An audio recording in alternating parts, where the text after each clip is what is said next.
Salut tout le monde, c'est Ginji, on se retrouve pour une vidéo réponse à François Letard. Donc j'avais déjà fait une vidéo qui s'appelle Penser aux autres mais pas à soi-même. C'était une réponse à François Letard et aussi à pas mal de personnes qui ont vécu le burn-out.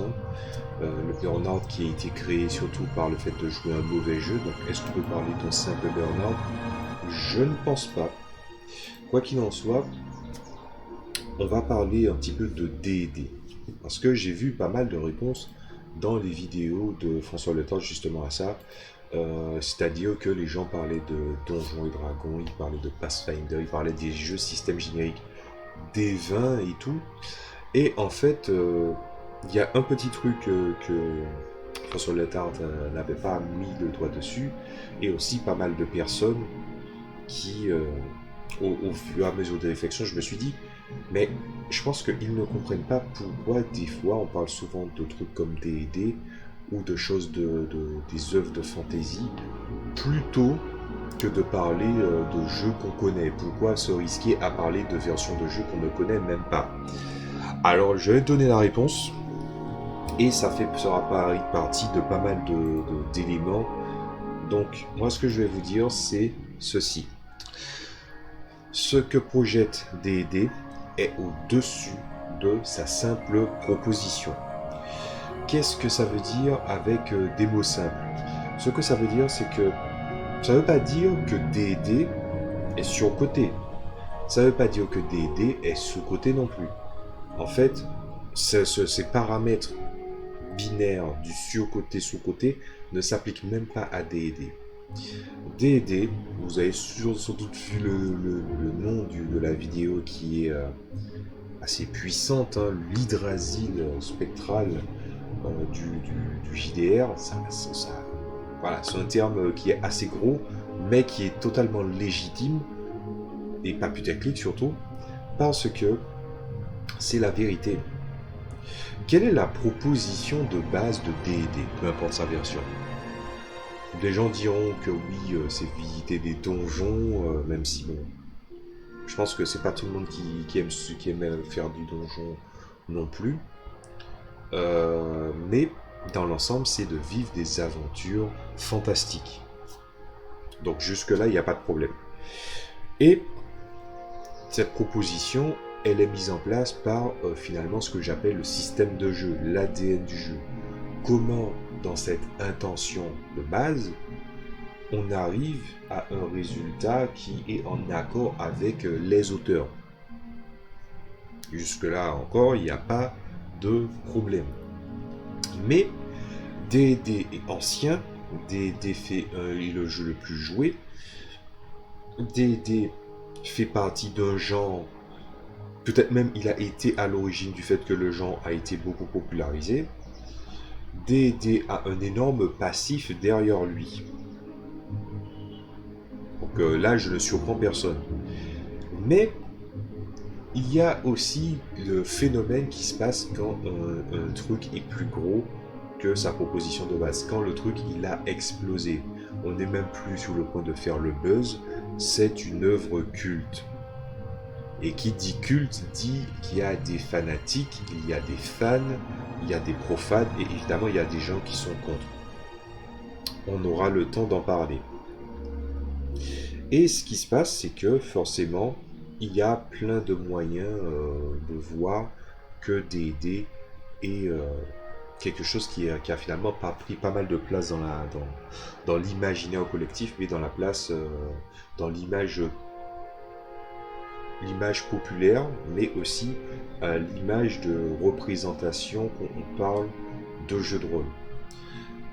Je pense que c'est assez confus, donc je vais essayer de prendre directement des exemples pour que vous compreniez bien.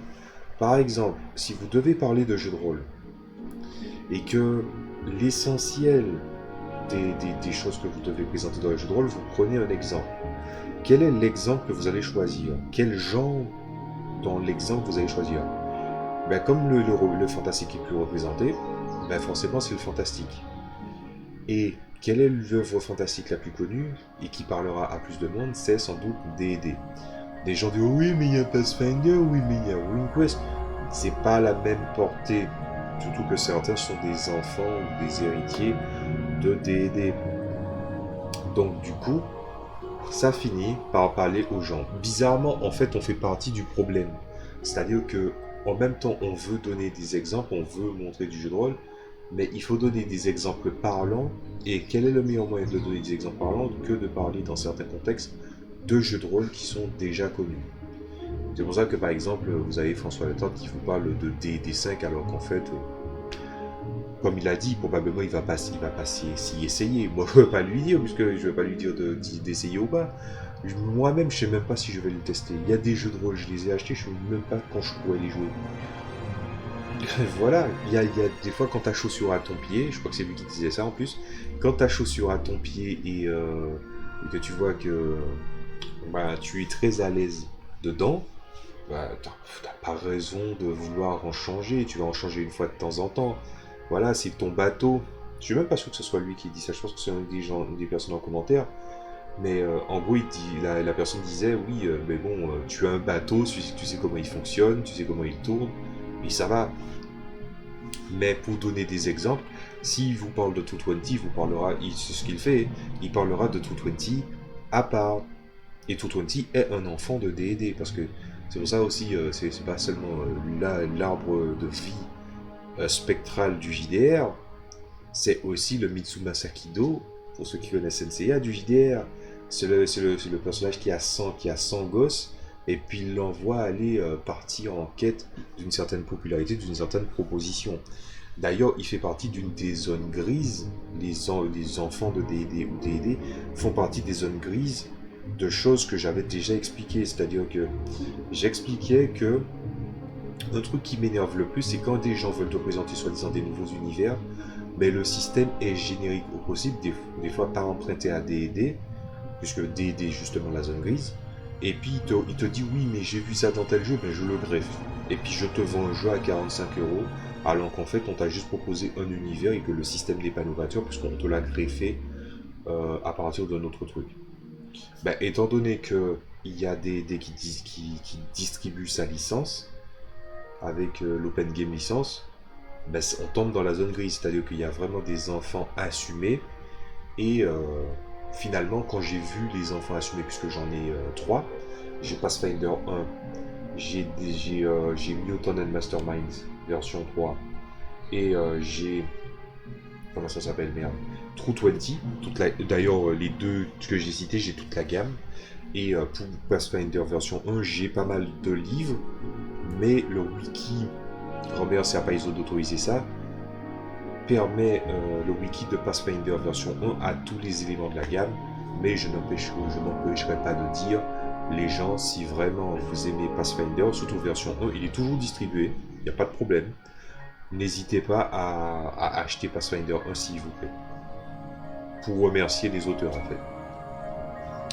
Parce que ce wiki est une véritable pépite pour pouvoir en jouer. Donc voilà, on se retrouve à parler d'un jeu qu'on ne joue pas beaucoup, d'une version qu'on ne connaît pas beaucoup. Moi je le connais par les héritiers de la version 5, oui forcément, ou aussi la version 5 un petit peu dans les règles. Je suis beaucoup de youtubeurs, de vidéastes francophones, enfin pas francophones, anglophones, excusez-moi, lapsus. Beaucoup de vidéastes anglophones qui parlent exclusivement de D&D, même si leur but c'est de parler du jeu de rôle en général, ils ont pris le parti pris de parler que de D&D. Et ce que j'aime bien aussi avec ces gens qui se sont dédiés surtout à D&D, en tout cas ce que j'ai vu, pas tout le monde, mais ce que j'ai vu, c'est des gens qui voient D&D non pas pour ce qu'ils projettent, c'est-à-dire l'image d'une aventure grandiose, et du coup ils voient le jeu pour ce que c'est-à-dire pour ses propositions, pour son intention, et pour son procédé et ses mises en place. Son imagerie aussi, sans doute, ça joue, mais ils n'ont pas le spectre. Ils aiment D&D parce qu'ils aiment D&D. J'ai vu un de ces... comment il s'appelle déjà sa chaîne? C'est Tech20. Je regarde pour vous vite fait. Je crois que c'est Tech20 ou Taking20. Taking20, voilà. Par exemple, il a fait une comparaison entre Pathfinder version 2 et D&D 5. Et du coup, il disait qui gagnait entre les deux. Ben oui, peut-être que c'était quelqu'un qui jouait beaucoup à version 5, c'est quelqu'un qui parle toujours de la version 5, mais il n'en demeure pas moins qu'il était assez objectif.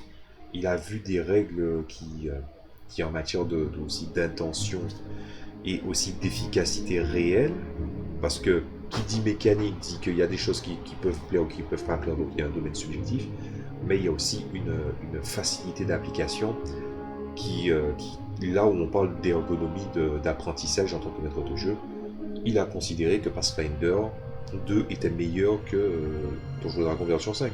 Mais est-ce que ça veut dire qu'il déteste moins des... Non. Tous les gens qui adorent des 5 et que j'ai vu, les vidéastes anglophones, ce sont des gens qui adorent D&D, qui parlent de D&D, mais qui parlent aussi de choses qui sont inhérentes au jeu de rôle, mais ils prennent D&D comme exemple, comme c'est le plus gros exemple. C'est pour ça que je dis qu'on fait partie du problème. Il y a des gens qui détestent D&D, il y a des gens qui n'en ont rien à foutre de D&D, et pourtant on en parle. Voilà, c'est juste ridicule, mais c'est parce que c'est un spectre qui est toujours là. C'est pour ça que je l'appelle le spectre l'Hydrasil spectral. C'est parce que son image est toujours projetée. Voilà. Et puis, on peut aussi rentrer dans le détail du pourquoi, parce qu'il y a pas mal de choses à dire. Il y a... Je vais vous donner ça par une petite mise en scène. Allons faire faisons ça vite fait. Vous dites à quelqu'un, allons jouer à Tiamat. Vous dites à quelqu'un, vous allez jouer sans sexalogie. Vous dites à quelqu'un, vous allez jouer la légende des 5 anneaux. Vous dites à quelqu'un, vous allez jouer au Quest. Vous dites à quelqu'un que vous allez jouer l'appel de Cthulhu. Et vous dites à quelqu'un, vous allez jouer D&D. Et je parle surtout dans la généralité en fait. C'est pas au cas par cas. J'ai bien pris les deux exemples que j'ai pris en premier, c'est-à-dire Tiamat et sans sexalogie, c'est pas pour prendre la portée locale. C'est-à-dire que voilà, c'est un truc francophone et on sait très bien que bon, quand quelque chose est francophone, les Français ont tendance à être très critiques avec leur propre production de leur propre pays. Des fois à raison. Voilà. Et ensuite, tu étends le truc à des œuvres très très spécialisées, très très centrées sur un esprit, une ambiance différente. C'est-à-dire, par exemple, WinQuest avec le côté antiquité. Et de l'autre côté, tu as la légende des 5 anneaux avec le côté féodal japonais. Voilà. Mais quand tu dis à quelqu'un jouons à D&D, et que par exemple la personne s'y connaît pas au jeu de rôle ou ça l'intéresse un petit peu de loin, bah, il aura toujours l'impression d'avoir joué à quelque chose de grandiose. Je demande aux gens qui ont, surtout aux MJ qui sont allés en convention et qui ont joué en convention et peut-être masterisé en convention, est-ce que quand on vous demandait et que vous avez accepté de jouer à D&D ou à des genres de jeux connus, vous n'avez pas eu l'impression que peu importe si les gens jouaient bien ou pas, ils s'amusaient quand même parce que finalement c'était le jeu connu dont ils avaient entendu parler? Réponse en commentaire si vous pouvez me donner cette réponse. Voilà, c'est vraiment un spectre qui plane au-dessus. Évidemment, on peut être contre D&D. Voilà, après, bon, ça me fait toujours un peu... Ça fait toujours un peu chier quand quelqu'un te dit « Oui, mais je ne jouerai jamais à ce truc-là ». Parce que c'est se fermer une porte, et se fermer des portes n'est pas forcément quelque chose d'intéressant, on va dire. Mais après, ça ne regarde jamais que soi. Je veux dire, je suis sûr qu'il y a des jeux de rôle que je ne jouerai jamais aussi. Mais pas parce que je me dis je ne jouerai jamais, c'est parce que le truc, je l'ai vu et puis je me suis dit non, ça m'enchante pas des masses. Par exemple, Mechanical Dream. J'ai Mechanical Dream ou Robotech en jeu de rôle. Tu ne me verras pas y jouer, hein. Même essayer. Non. Voilà. Et puis j'ai aussi joué à des jeux qui m'ont quand même déçu. Mais il y a un spectre large, comme toute œuvre qui finit par être culte, il commence à avoir un très très large spectre par rapport aux propositions. Ça me fait penser d'ailleurs à une amie MJ, celle dont j'avais parlé un petit peu quelques vidéos avant, qui en fait quand elle a commencé à chercher une table, là où elle était, ce qui s'est passé, c'est qu'elle a entendu qu'il s'était pas tombé dans l'oreille d'un sourd, ou plutôt dans l'oreille d'une sourde. Ce qui s'est passé ensuite, c'est que... Comment dire ça? La personne, c'était une fanatique de D&D, ce qui était très mauvais, et mon amie, elle veut faire jouer son univers à elle. La personne est venue à une table, juste pour savoir si c'était du D&D, si c'était dérivé du D&D, et si c'était... voilà quoi, du D&D.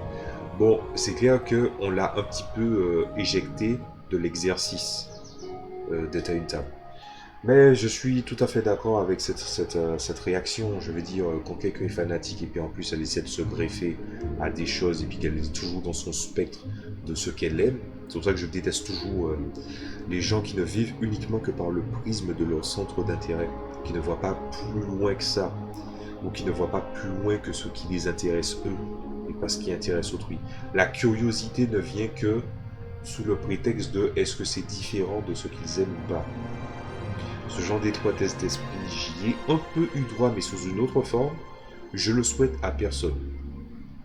C'est une des rares fois où je vais oser dire sans broncher. Virez-les si vous voyez qu'il y a des gens comme ça. Ils vont gâcher le plaisir de tout le monde. Et qu'est-ce qui compte le plus, le plaisir d'un seul ou le plaisir de tous? Je pense que la question, elle est vite répondue. Donc quand tu regardes un petit peu le large spectre de D&D, il y a évidemment bien d'autres problèmes qui viennent à se greffer à ça. Quel est le truc Par contre, il y a un truc que je voulais, sur lequel je voulais rebondir par rapport aux commentaires que j'ai vus. Euh, c'est par rapport aux réflexions qui ont été faites autour de Donjons et Dragons ou Pathfinder. Il y a quelqu'un qui a dit qu'elle a arrêté à la 3.5 parce que la 3.5 l'empêchait de raconter une histoire fluide. Alors, moi, j'ai pas joué à la 3.5 directement. J'ai joué en 2015, aux alentours de 2015, j'ai commencé à apprendre Pathfinder version 1. Et ce qui s'est passé, c'est que par la suite, j'étais censé faire un one shot que j'ai reporté de nombreuses fois parce que je n'arrivais pas à assimiler Pathfinder par rapport à un problème ou par rapport aux mises en forme. Je trouve que la présentation, la façon de présenter les classes était en matière de mise en image, mise en forme, elle était dégueulasse. Elle était comme la 3.5, parce que j'avais un problème de lecture avec la 3.5. Alors que la version 2, je crois que de Pathfinder, je crois que ça s'est amélioré là. Quand il te présente la classe, on te présente vraiment bien le truc, donc ça c'est sympa, c'est très sympa.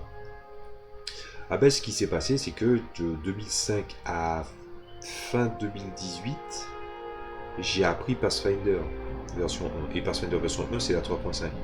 Et le truc, c'est que j'ai commencé à travailler sur le fameux one-shot de la chronologie du Grimoire en juin, mai-juin, plus mai, je pense que c'était fin mai, et fin mai 2019, et je devais jouer en août 2019, mi-août 2019 plus précisément. Et j'ai pas appris Pathfinder version 1 jeu de base, j'ai appris Pathfinder de version 1 jeu de base plus toutes les gammes, sorties en français. C'est-à-dire tout ce que le wiki avait à proposer. Puisque le wiki a beaucoup aidé. Et je m'étais rendu compte que c'est pas la manière dont c'était écrit, que c'était fait, qui était posé, c'était l'ergonomie, le système de colonnes, la manière dont c'était mis en forme qui ne me plaisait pas. J'ai utilisé le wiki, ça a très très bien fonctionné. Tout ça pour dire que j'ai assimilé une bonne partie de la 3.5. Et ce qui s'est passé, c'est que je ne pense pas que ça nuit à la fluidité, la version 3.5, ou un D&D en général. Je donne vraiment une spéculation, mais je pense qu'il faut vraiment être mauvais pour dire que D&D t'empêche de raconter une histoire. J'ai vu aussi des remarques par rapport à Pathfinder, où des gens ont appelé Pathfinder Massfinder. Moi-même je déteste tout ce qui est chiffres. J'utilise Excel, en fait j'ai appris à utiliser Excel pour empêcher que mes problèmes avec les chiffres viennent parasiter le truc. Et paradoxalement, j'ai pas utilisé Excel pour créer une interface pour Pathfinder. Il y a plein de versions des fiches de Pathfinder créées par des gens. Je me suis rendu compte que de faire ça sur une fiche Word, c'était plus que suffisant. Peut-être que je devrais vous montrer un petit peu comment j'ai fait. Après, je me suis fait aider des liens hypertextes, tout ça, pour m'aider des trucs. parce que j'étais passé au numérique, donc on fait avec ce qu'on a. Laissez-moi voir ça.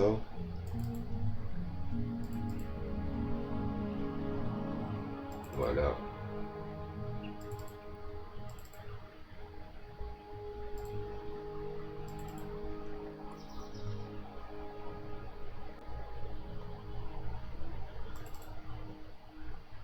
Voilà, on est bon. Alors c'est... Voilà. Donc on est bon. Donc je vous montre un petit peu tout ça. Vous voyez, donc voilà comment j'ai... Voilà ma fiche de Pathfinder. C'est ça, hein. Il y a des liens hypertextes, il y a des trucs renseignés à côté. Il y a des données supplémentaires. C'est une race inédite, hein, puisque c'est un univers fractal. Donc regardez ça, il y a les caractéristiques, il y a les modificateurs, il y a les sauvegardes, il y a les calculs. Voilà. Il y a les sorts, la quantité de sorts. Alors Pathfinder avec le wiki, en fait, il y a il y a la description de l'objet, en fait, du sort. Et ce qui se passe, c'est que tu as la description du sort rapidement, plus le lien hypertexte. Donc j'ai copié tel quel, j'ai collé tel quel, et il y a les compétences. Voilà. C'est comme ça que j'ai fait. Donc voilà, je me suis adapté. Mais les calculs, il n'y en a pas des masses. Je veux dire, à un niveau, ce qui se passait, c'est que j'avais à la limite un tableau qui est un tableau de modificateurs, mais je connaissais les caractéristiques des créatures, j'ai créé des créatures, j'ai créé des classes. Parce que la proposition de Donjons et Dragons, c'est de jouer des aventures fantastiques. Mais tu joues toujours des classes qui sont, entre guillemets, héroïques. Tu vois, on n'est pas dans une quest où tu joues des pêcheurs, des artisans, des choses comme ça. Et dans l'univers fractal, il y avait des classes qui étaient non héroïques. Il y avait le constructeur, il y avait le bricoleur, il y avait l'artificier, il y avait le joaillier, il y avait des tas de trucs en fait. Et ce qui se passait, c'est que il fallait créer ces classes, il fallait créer ces feats, il fallait créer les sauvegardes, tout ça. J'ai pris, quand je dis j'ai pris jusqu'à fin 2018 pour apprendre le JDR, c'est que je l'ai compris dans son ensemble en 2018. C'est pas que j'ai appris petit à petit. Voilà, c'est un long processus. Vous pouvez juger comme vous voulez, mais c'était long. Donc, quand je vois qu'on dit qu'on a du mal à raconter une histoire avec un Donjon Dragon 3.5 ou un système 3.5, ou encore qu'on me dit qu'il y a beaucoup de maths dans Pathfinder, beaucoup de calculs, ben, si tu fais les calculs en avance, c'est vite réglé. Si tu connais les fourchettes de difficulté, c'est vite réglé aussi. Si tu connais des bestiaires, c'est vite réglé. Je veux dire, pour le one-shot, je ne pouvais pas écrire toutes les créatures qui existaient. Il y a des créatures qui existaient dans le bestiaire de Pathfinder, je les ai utilisées. Mais il y a beaucoup de créatures qui ne faisaient pas partie de ça. Ben, j'ai dû régler ça en apprenant comment le faire. Et ça m'a jamais ralenti ma partie. De la même façon que, par exemple, il y a des créatures qui étaient en fait dans cet univers fractal trop puissants pour être comptés comme bestiaires de créatures. En fait, ils avaient à la place une classe. Donc c'était la race plus la classe. Donc ils étaient un petit peu comme des héros. Ils avaient leur propre système de feats parce qu'ils étaient des fois des classes alternatives. Par exemple, tu pouvais avoir un mort-vivant. Tu avais le mort-vivant qui était par exemple le Doom Knight. Voilà, le chevalier du destin fatal, tout ça. Ben, il y avait le fait que ce soit un mort-vivant, un squelette. Il avait une courbe de niveau. Et comme c'est une créature qui est très très différente des autres humanoïdes, il avait un dé de vie racial, mais il était aussi d'une classe qui était une sous-classe du guerrier, et qui en fait avait une espèce d'aura de terreur, et c'était très facile de simuler tout ça. Je l'ai pas noté, j'ai pas de base de données, hein. C'était l'univers de Warlord Battlecry. Et dans l'univers de Warlord Battlecry, c'est pas écrit comme si c'était des règles de D&D, c'est pas comme si c'était un jeu à la Baldur's Gate où les règles sont proches de D&D. Ça n'avait strictement rien à voir. Et pourtant, je me suis démerdé avec les trucs. Alors que je suis pas un homme de chiffres. Je suis un homme de réflexion et plutôt un homme de lettres en fait. Donc, franchement, je mets une grosse désapprobation là-dessus parce que tu peux raconter ce que tu veux. Et le pire, vous savez, c'est quoi? C'est qu'on est en train de parler de D&D. C'est pas un jeu que je joue. J'ai joué à Pathfinder rapidement. J'ai même corrigé des règles de Pathfinder qui étaient gênantes. Parce que c'est aussi ça avec les gens qui aiment D&D. Ils savent très bien que si tu vois qu'un jeu a un problème, il faut le corriger. Et que tu l'aimes, il faut le corriger. Moi, entre guillemets, je pense qu'il y a, il y a un pas à franchir entre mettre un sou, c'est-à-dire vraiment investir du temps de cerveau dans un jeu, et en même temps, le fait de devoir l'assimiler. Par exemple, pour assimiler une bonne partie des règles essentielles, ça m'a pris des années. Mais par contre, j'ai pas mis un sou, c'est-à-dire que je connaissais la créature que je devais adapter, je connaissais la classe que je devais adapter. J'ai juste fait une correspondance pour voir quelle des deux classes fonctionnait, quelle des deux races fonctionnait. Et c'était pas bien compliqué. C'était très facile à régler ce truc. Voilà, peut-être que je suis aussi. C'est vrai aussi il y a un truc que je dois mettre à mon avantage. Depuis que je suis tout petit, c'est vrai que je connais pas le jeu de rôle depuis très longtemps. En fait, j'ai un long passif avec des trucs en rapport avec le JDR, mais le JDR vraiment, c'est aux alentours des années 2010. Mais s'il y a bien un truc que je sais, c'est que depuis tout petit, je créais mes propres jeux. Je prenais des cartes en papier canson, je faisais des jeux de cartes, j'inventais des trucs, j'adaptais des jeux de rôle, des jeux vidéo en espèce de jeux de cartes, je créais toutes sortes de jeux. Il y avait des figurines qu'on trouvait dans des espèces de sucettes un peu bizarres. Ben, j'utilisais les figurines et comme j'avais un D6 de Monopoly, ben, je créais un jeu de figurines, une espèce de jeu de wargame en escouade, avant que je sache qu'est-ce que ça voulait dire ça. Voilà, j'ai toujours fait ça. Donc peut-être parce que je m'adapte vite. Mais quand on me dit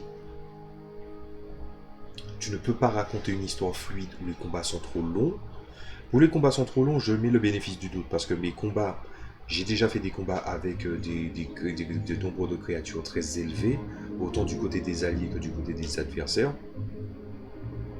J'ai pas eu l'impression que les combats étaient longs. Les combats étaient fluides, les combats étaient rapides. Et c'était avant, et le pire c'est que c'était avant que je fasse mes grandes modifications, qui fluidifiaient encore plus le jeu. Voilà. Donc je me pose d'énormes questions. Est-ce que, parce que je sais très bien que chacun a son rapport avec les JDR et que, objectivement, un JDR peut être très mauvais vis-à-vis des intentions de l'auteur et la manière dont il a procédé qui peut être mauvais, ou que tout le jeu sur tout le long est mauvais, l'univers n'est pas cohérent, les règles ne sont pas cohérentes, le système de jeu n'est pas cohérent, le système de résolution finit par entrevoir certaines limites. Voilà, c'est toutes ces choses-là, ça peut bien prendre de poids. Mais je me pose la question, est-ce que c'est vraiment que la personne a donné son maximum ou c'est par mauvaise foi? C'est une vraie question, c'est pas genre pour dire ah cette personne a ceci, cette personne a cela. Je me pose vraiment cette question.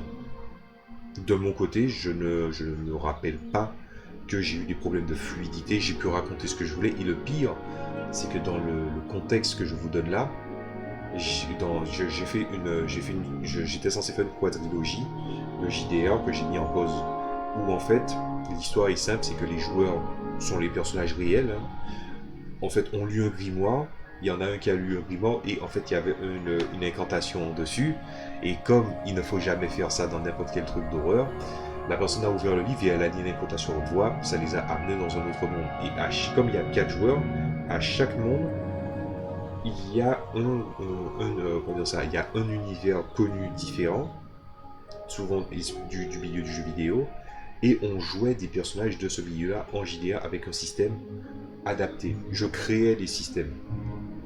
Et ce qui se passait, c'est que pour le deuxième épisode, c'était moi le personnage important. C'est moi qui tenais le grimoire, et c'était dans l'univers, au début l'univers de Pathfinder, puis la résolution de comment ça s'est réglé, ça a créé une fractale où on joue dans un univers où Golarion n'existait même pas, et en fait c'était Pathfinder, et c'est tous les univers, c'est 4 univers de fantasy, plusieurs univers de fantasy, c'est un mélange entre l'univers de Warlords, la série des Warlords, donc Warlords Battle Cry, Total Annihilation Kingdoms pour ceux qui connaissent, Ancaria, on n'est même pas allé en Ancaria, c'est ça qui est dommage, en tout cas pas dans cette campagne, donc l'univers de Sacred 2, et Gauntlet Dark Legacy. Le meilleur jeu Gauntlet qui existe, tout simplement. Et ce qui s'est passé, c'est que j'ai dû créer des races avec des profils différents, des classes et des archétypes différents, et je les ai même pas notés, les trucs. C'était très facile de restituer tout ça. Et j'étais PJMJ. C'est-à-dire que j'étais un personnage joueur et en même temps, j'étais maître de jeu. Évidemment, j'ai déjà parlé de la pratique du PJMJ, c'était même une des premières vidéos de ma chaîne, faites un tour là-dessus. Mais même en prenant en compte tout ça, je n'ai même pas été ralenti par le fait que je devais prendre des tas d'éléments en compte. C'est pour ça que je pose la question. Est-ce que vraiment la personne a eu du mal à ce point-là? Et aussi, pourquoi je faisais la remarque par rapport à la mauvaise foi, c'est parce que il y a bien des gens qui ont par mauvaise foi disent ah gna gna gna, les dés ceci, les dés cela. Hein, c'est les mêmes gens qui se plaignent dans XCOM qu'il y a 88% de chances d'abattre quelqu'un. Ben, je vais expliquer le truc rapidement à ces gens-là, même si je l'ai déjà fait sur une vidéo qui s'appelle La Fortune et la Chance 2. Allez le voir, c'est assez intéressant. Et la vidéo qui la suit, qui a plus ou moins la même icône, je vous conseille de la voir. Regardez, vous avez 88% de chances d'abattre quelqu'un. J'ai lancé les dés, ça a fait 54, c'est passé. Ça fait 92, ça ne passe pas. C'est ça le pourcentage en fait. Le pourcentage, c'est que tu as des chances, mais ça veut dire que ça n'avance. Voilà. Si ça échoue, ça échoue. Dites que vous n'aimez pas la place de ce type de résolution, mais ne dites pas que oui, c'est les dés le problème. Et c'est ça que je pose comme question, c'est est-ce que vraiment c'est un prétexte pour dire qu'il ne veut pas jouer au jeu ou qu'il n'aime pas le jeu? A-t-on besoin de prétexte pour ne pas aimer un jeu? Je pense que non. Donc il faut pas s'en trouver non plus. Donc c'est toutes ces questions-là qui m'ont interrogé. Mais on va conclure avec un petit peu plus de légèreté, avec le fait que tu voyez qu'il y a François qui dit les Tieflins, les hommes dragons. Je le comprends tout à fait parce que ça c'est un truc qui n'est pas visible au premier abord par rapport aux autres œuvres dans l'univers, dans les univers fantastiques à la D&D. C'est que je pense que dans cette image projetée, il y a aussi l'univers visuel.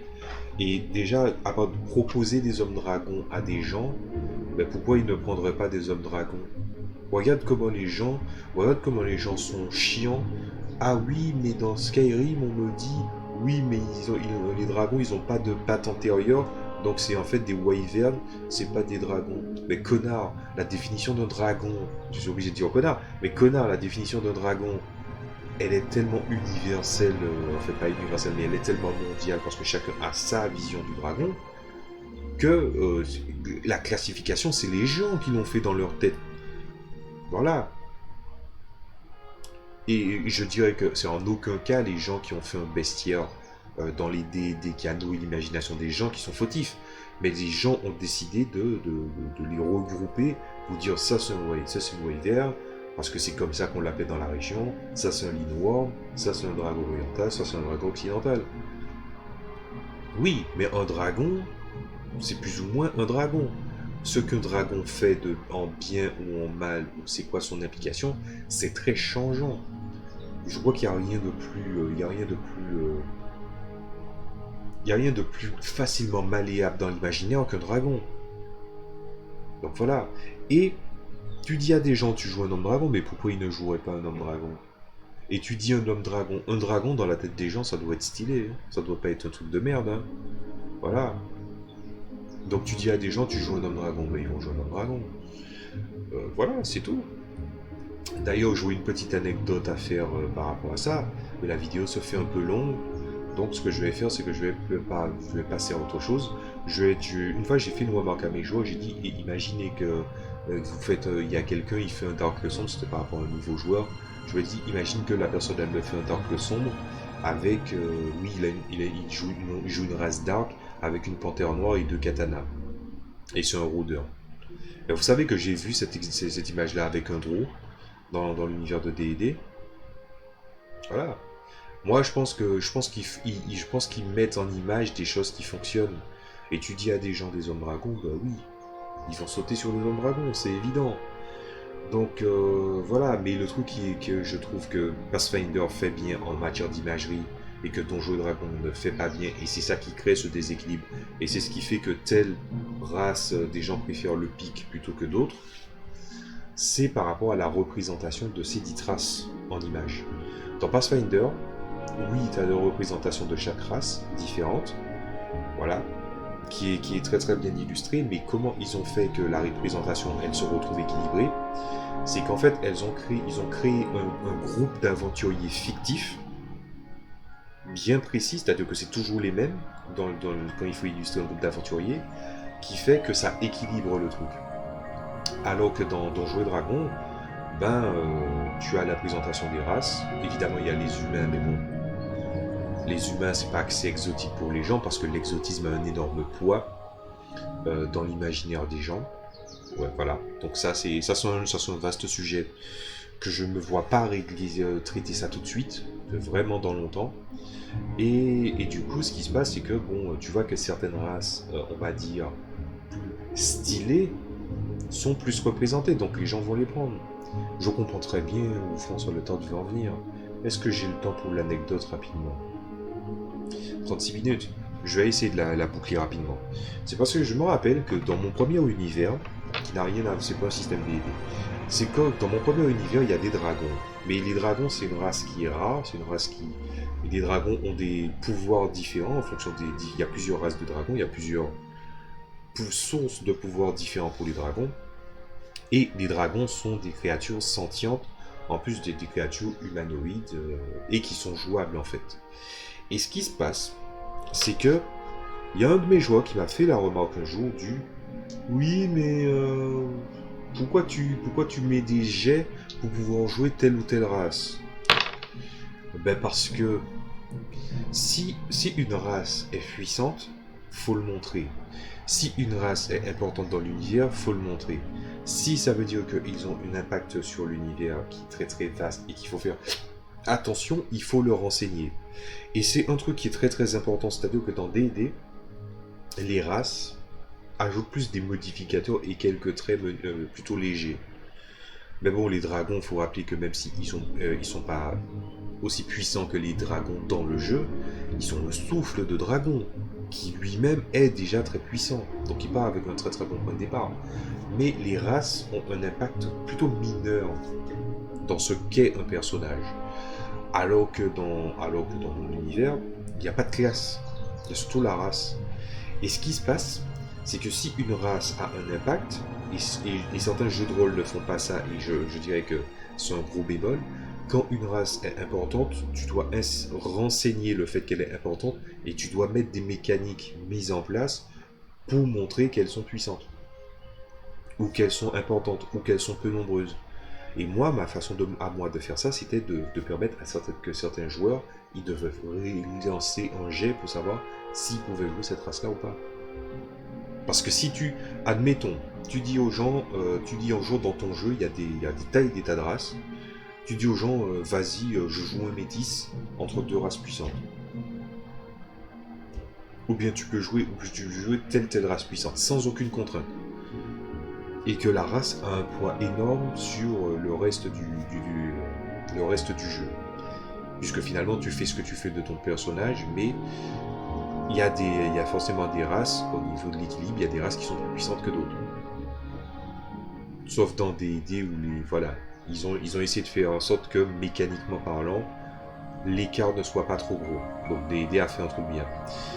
Ce qui se passe, c'est que si je n'avais pas mis de jet de dés pour que telle race se fasse, ou que telle personne joue un métis, s'il veut jouer un métis, par exemple les demi-elfes, c'est vraiment une race très puissante, hein, quand tu regardes bien. Imaginez un véritable métis dans un jeu où la race a un énorme impact.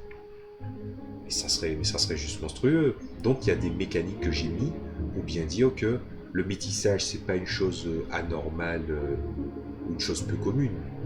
Mais c'est pas quelque chose que en matière de gameplay tu vas autoriser facilement. Et pour les races, il y a des races qui demandaient des jets et j'ai dit à mes joueurs, vous avez tel ou tel jet. Et résultat, il y a des joueurs qui ont compris ça, il y a des joueurs qui ne comprennent toujours pas. Parce que si tu mets des dragons qui ont des pouvoirs puissants et que dans l'univers, bah en fait c'est un petit peu, pour expliquer ça rapidement, je vais vous donner une explication rapidement. C'est imaginer que les créatures absorbent le mana. Bon, enfin, je vais prendre plutôt l'exemple de la respiration. Les animaux, en général, sur notre planète, si je me rappelle de mes cours de sciences, elles prélèvent du dioxygène et elles rejettent du dioxyde de carbone. Les plantes font le contraire. Ah ben, imaginez que les dragons, ils rejettent du mana de manière passive et que les autres races, elles la prélèvent de manière ambiante pour pouvoir la stocker de manière active. Enfin, de manière passive ou active. Il y a une race qui émane du mana et il y a une race qui absorbe le mana et qui la contient. Bah, déjà, une race qui peut déjà émaner du mana, ça veut dire qu'il peut s'en servir avec plus de facilité. Donc, à un moment, tu sais qu'elle a un très très fort impact, le truc. C'est pas bien compliqué. Voilà. Bon, on va passer à la conclusion assez rapidement, puisque j'ai fait je suis passé à une anecdote pour bien comprendre quelque chose